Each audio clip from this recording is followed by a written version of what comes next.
Welcome. I'm Lindsay Brandon-Hunter. I'm the interim executive director for the University of Buffalo's Humanities Institute. I use she, her pronouns.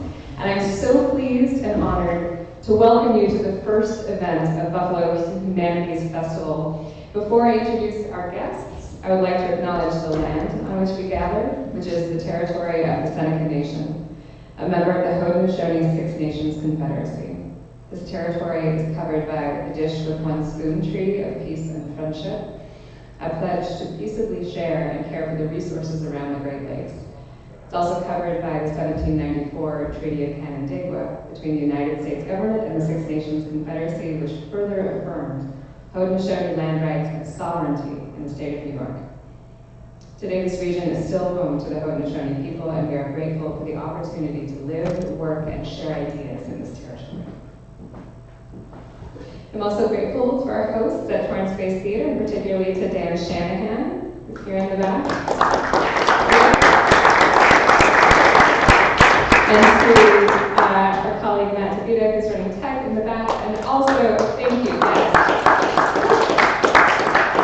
to all our festival partners and participating institutions, including Damon University, Buffalo State College, Canisius College, Niagara University, Humanities New York, and the University at Buffalo's Humanities Institute, and in particular, Interim Director Christina Maletti, Administrator Mahi Tangaki, and our graduate assistant, Hannah Quaintance, who checked you in tonight. We'd also like to thank the Dean of the College of Arts and Sciences at UB, Yvonne Schulte. If you haven't checked out the rest of the festival's offerings, you can find the schedule for Saturday and Sunday events at Silo City at our website at buffalohumanities.org. Also many flyers in the lobby. There's some amazing presentations, performances, and conversations coming up. I hope you'll join us there. And I am so pleased to introduce you to our esteemed guests, the AfroRithms for the Future team. Here tonight with us are Ahmed Best, co-founder of the AfroRhythms Futures Group and professor at University of California School of Dramatic Arts, and fellow co-founder Lonnie J. Avi Brooks, who is professor of strategic communication at California State University East Bay. We also have Jay Cabello, who is, sorry, I lost my place, Jay, I was so excited to look up and see that you were here. We also have Jay Cabello, operations manager for the AfroRhythms Futures Group, which is a cutting-edge futures foresight organization that creates tools to empower corporations, educational institutions, and individuals to imagine new, more equitable, and inclusive visions of the future. They are the creators of the game AfroRhythms from the Future, which are all here to play tonight. An inclusive design thinking storytelling game built on the principle of shifting from a center of Western cultural views to alternative future worlds, where the cultural perspectives of Black, Indigenous, and people of color are at the forefront. AfroRhythms for the Future democratizes the future through play, community, and an intentional anticipation of democratic and anti-racist futures, drawing on Afrofuturist principles and the spirit of play and community. The group was with us virtually over Zoom in 2020 for a round of AfroRhythms from the Future play. I was in attendance with my laptop at the time, and I was overwhelmed by the joy and intention flowing between the players. I could not be happier to welcome them here tonight in person.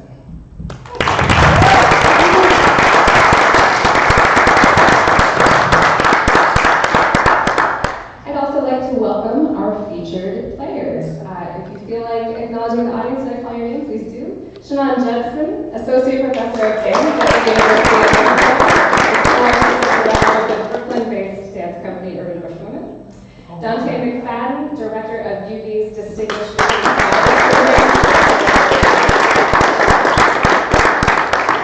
Taylor Coleman, PhD student in Africana and American Studies. And Samina Raja, Professor of Urban and Regional Planning at UB's Department of Art and Architecture, and Director of Food Systems Planning and the Healthy Communities Lab. Thank you so much for being here. Let's play. Thank you so much. Hello, everyone. Thank you for being here. I love that because this is very much a talking communications game. So I'm going to be coming to you a lot to do half of my job. Right? You talk more, I talk less. And it really is about you guys, because it really is about awakening that radical imagination to play AfroRithms from the future. It's great to be back in my home state of New York. I'm from New York City. South Bronx, 407th Street.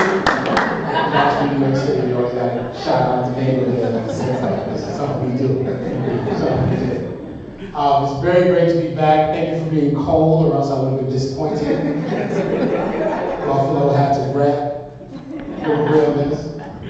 Okay, so AfroRithms from the Future, as Lindsay wonderfully stated, is a game where we can imagine futures, long-term futures, and democratize long-term futures through a lens of Afrofuturism and indigenous culture.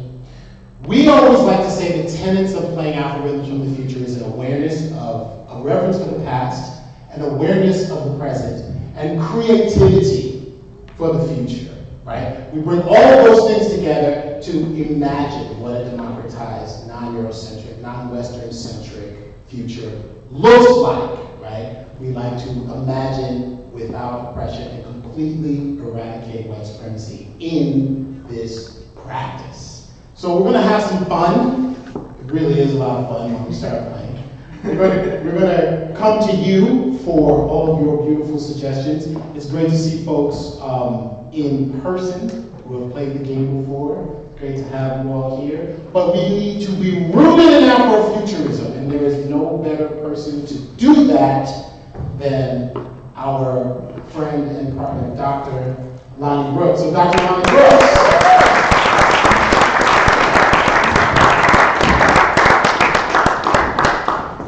It's great to be here. First time in Buffalo, so I'm born and raised in California, so don't hate me.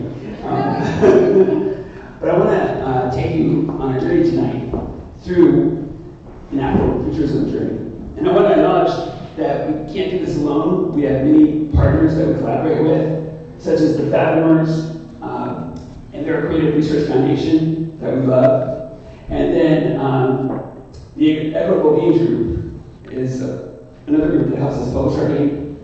And Politics, who does the graphic design for the cards that you'll all see soon. And Alan Clark, he created our logo. He's working with us on a comic strip for the AfroRithms for the future. So we're lucky to have all of them. So I'm going to ask you to join us on an Afrofuturism journey, going from what we call algorithms of oppression to creating AfroRithms of liberation. We're surrounded by algorithms in our everyday lives that surveil us, that then how can we open them up to make them work for us, to center our visions of the future, especially Black, Indigenous, and people of color visions of the future. And again, we honor the Haudenosaunee and the great piece that they created. And just when we think about indigenous futures, there's a whole movement called indigenous futurism, where we imagine ourselves in the future. A little bit about my background real quick, because I think it means something to know where your roots are and to be grounded. On my mom's side, I'm Jewish Ukrainian. So my great-grandfather in 1902 came to New York. He came from Dnipro. He was about to be drafted into the Russo-Japanese War. All Jewish men were drafted to be cannon fodder for the Russian War back then and now. And he was just like, I think I'm going to go to Brooklyn, join my brother. So he ended up there. And then he wouldn't be so much surprised by Putin as he would be surprised that Vladimir Zelensky is the Jewish president of Ukraine, you know? And on my other side, I'm Black and Native American. So for me, you know, seeing how much, well, I combined 2,000 years of oppression there. So going back in time to acknowledge who we are from. And I also want to acknowledge the Ohlone from the Bay Area, where I come from. The Ohlone just received land back from the city of Oakland recently. So, amazing. This is my tribe, the Coyotecans of Nuevo Leon, Mexico. They were wiped out in the pandemic. So we really want to speak their vision into the future, and that we are here. And I want to, now I love this next video clip. There's a video in VR. It's called Bedabin, First Light. It's about how The past collides with the future to create the present.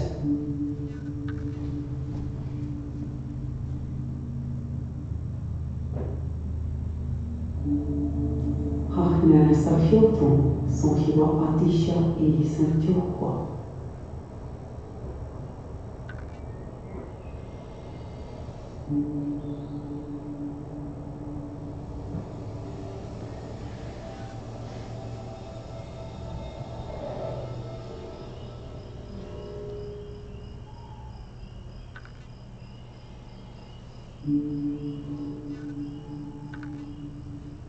Lisa Jackson of Canada, native Canadian, imagine the future of Toronto. What if it was rewilded?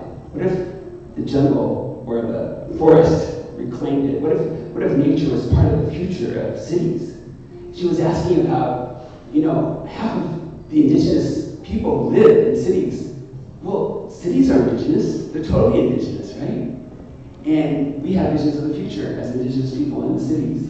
So I just loved her vision. And here it's like, we are here. People think that Native Americans have become extinct, but we are still here, and we survive and envision the future. So going forward, we're going to talk about the rise of Afro Blackness. And now to point you to this image, this great exhibition that took place, Unveiling Visions, the Alchemy of the Black Imagination in 2015, co-curated by John Jennings and Ronaldo Anderson at the Schoenberg Center for Black Research.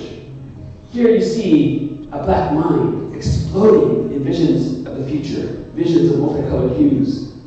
We're used to normally seeing black bodies being brutalized, but here, Menzel Bowman's fantastic artist reverses that image. Another important image is centered here by Katana Wynn, her image of the mothership. The mothership is this hub, an important symbol of black culture and Africana culture of ancestral knowledge, what we like to call real AI. So how do we leverage AI into the future?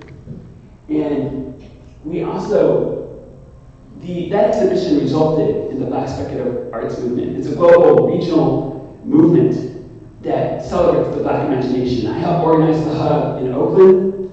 Ronaldo Anderson was the co-founder of it. And it's growing. Its biggest chapter is in Brazil right now, but it's taking place in Kenya, in South Africa, in Nigeria, Cameroon, in the UK, Canada, and in Australia. So the rise of Afro Blackness is about a person's black state of consciousness being released from the slave colonial mentality to rise above and see and be aware of the probabilities and very possibilities and multitudes of the universe. It's by the Reverend Andrew Rollins. And here, we say that black people have always been futurists. It's kind of like a science fiction horror story. Imagine millions of Africana peoples being taken from their alien home world or their home world, taken aboard ships with the latest in technologies, enslavement technologies, carried across a vast interstellar sea, the Atlantic. And when they arrive in the Americas, they could be killed if they spoke their language, played their music, practiced their religions. With the imposition of Christianity, they adopted hymnals, right, and transformed them into spirituals. This we call our real vibranium, what scholars call sonic utopias. They took the hymnals and envisioned Zion, a version of Israel for themselves, where they were free and liberated. And spirituals became codes to escape. Swing low, sweet chariot was a code that, let's get on board the Underground Railroad. And with these visions of liberation through spirituals became the blues, became jazz, became hip hop, house music, rap. They infused every genre on the planet with black spiritual visions of the future that speak to the global soul. Here, this is called the Congo Cosmogram, where our Africana ancestors looked and saw the world we live in. They actually saw future vision to the life journey of the collective and individual. within Seke, the world of living, and I'm about the world of the ancestors. Again, like Bedaven, it's where our ancestors meet us in the present to create the future. You know, W.B. Du Bois, renowned sociologist of the 20th century, but he wasn't only just a sociologist, he was a science fiction writer. Just a few years ago, they discovered he wrote a science fiction novel called The Steel Princess, or The Princess Steel. And in it, he envisioned this hypothetical instrument called the megascope. And this is actually Stacey Robinson, who's going to be our listener tonight. We'll introduce him later soon. It was about an instrument, a visual instrument, to look at the undiscovered stories. Stories of our ancestral intelligence. Stories, future visions of lost cosmologies by native and African ancestors.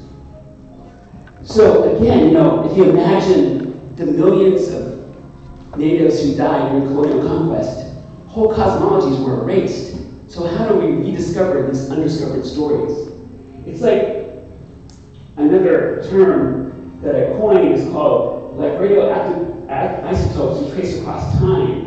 We have Afro-future types that are black signals of the future, that find and reclaim the traces of black cultural visions alongside erasures of those signals. How many people have seen Hidden Figures? The film Hidden Figures? About that wonderful group of black women mathematicians, engineers, and computer scientists who in the 1960s were charting the trajectory for space for white astronauts at NASA. Can you believe it? But we only are just hearing about that story now. When, unless you have read the book. But seriously, this is a vision that they had that was erased for decades. They hadn't known about it. How many stories are there like that? The undiscovered stories that we need to leverage and reclaim and project into the future. So, Afrofuturism combines science fiction and fantasy to re-examine how the future is currently imagined and to envision alternative futures based on the Black experience. And this, we just had a celebration of Afrofuturism at the beginning of the year at Carnegie Hall. Now, that was a moment. On the 10th floor of Carnegie Hall, we took over Carnegie Hall with concerts, celebrations of the future.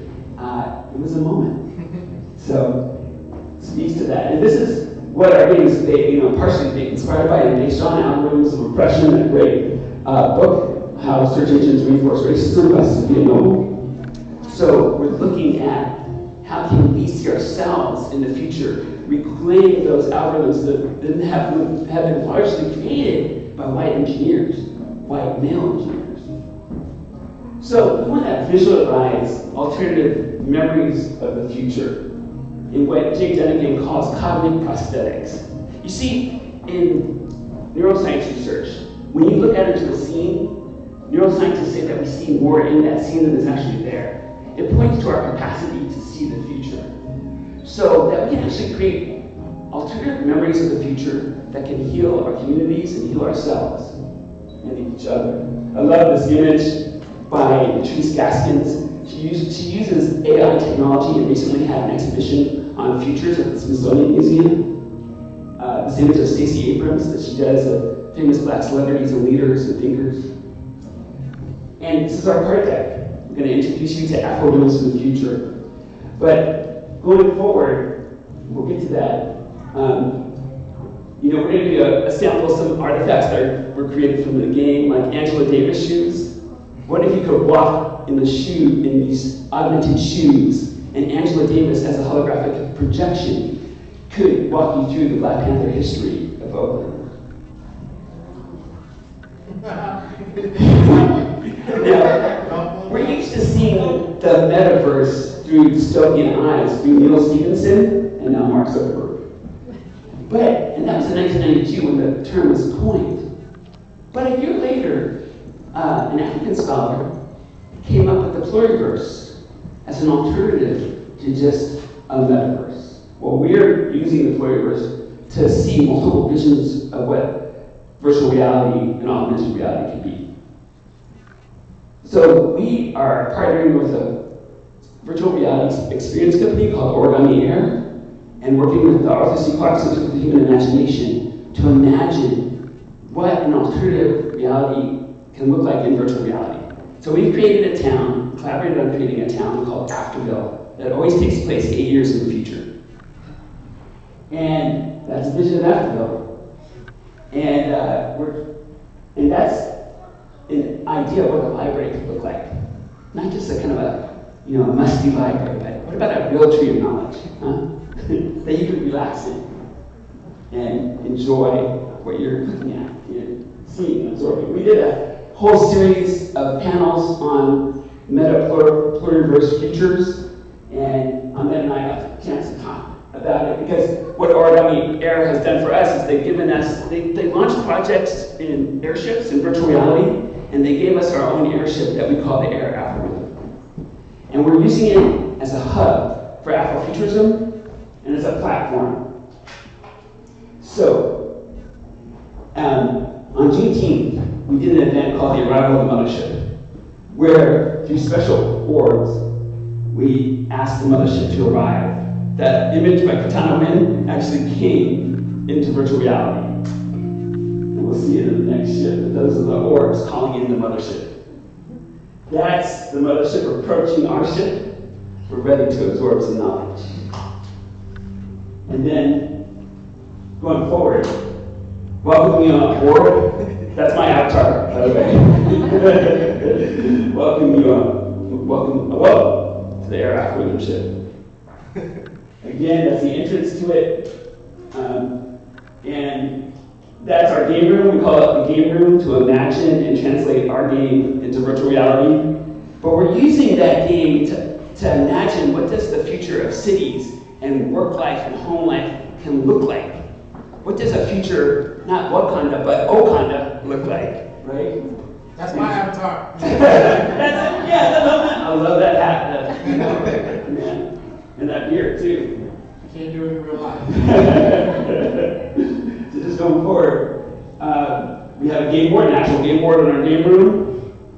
And we go into a whole history of Henrietta Lacks, whose cells were harvested without her consent or her family being compensated for. And there are mortal cells from her cancer cells that she passed away from, but that are immortal. And they have resulted in the COVID vaccines that have saved our lives, right? So this is another vision of our exhibition deck aboard our AfroRhythm ship. Wonderful vision of the future from Dane Brown, a local Oakland artist. So again, went from algorithms of oppression to AfroRhythms of liberation. And I did this in Mid-Journey. I did an image of what does Community Future School. I'm a co-director of the Community Future School in Oakland. We take youth cohorts and help them imagine not only about what forecasting means, but what does queer futurism mean? What does indigenous futurism mean? What does Afrofuturism mean? And they're creating a youth manifesto for Oakland in 2045. So one of our students created an ancestral bracelet. What if you had a bracelet that could guide you and channel our ancestors on the everyday? So I love this image by Elise Brown. And then we're creating, this is a dream of ours coming into fruition right now. We're looking at what does it mean to have a safe space for Africana and indigenous peoples in virtual reality. We call it the Astro-Egalitarian Virtual Nation.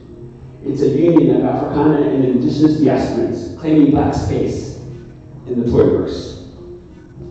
And this is our sandbox room. This is where we're going to create the future Okandas in the world. And thank you for listening.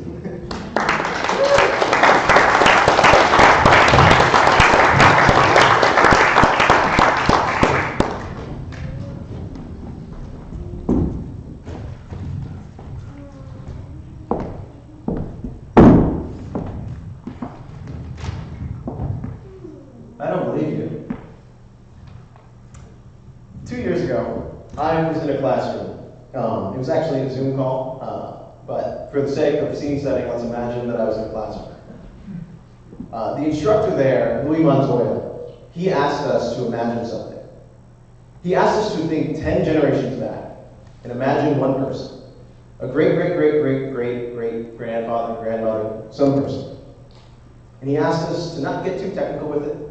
Don't worry about the specifics. But he asked us to imagine what they saw in the morning when they woke up and looked in the mirror. He asked us to wonder how they conceptualized their own face and whether they pulled at it or what they thought when they first started their day. Again, we're not supposed to worry if they actually had a mirror, that's not the point. He then asked us to imagine what it felt like when our ancestor felt love. And lastly, he asked us to imagine their relationship with the earth. He flipped it around then and had us picture a descendant of ours, someone 7 generations down. Now, I don't know whether or not I'll have kids.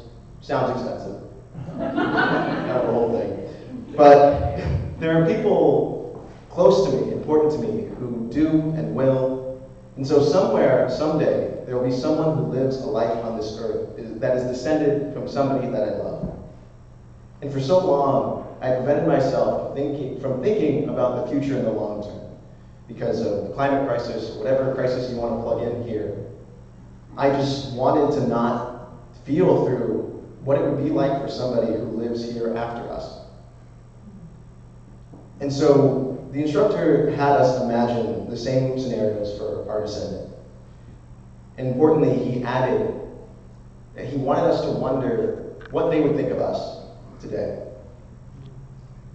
And so what I found myself imagining when I thought of both my ancestor and my descendant was not the anger that I have often felt towards myself. Anger I have felt towards myself for what I see as my failed political efforts and the changes I've tried to make in the here and now, and at times the lack of results from those efforts.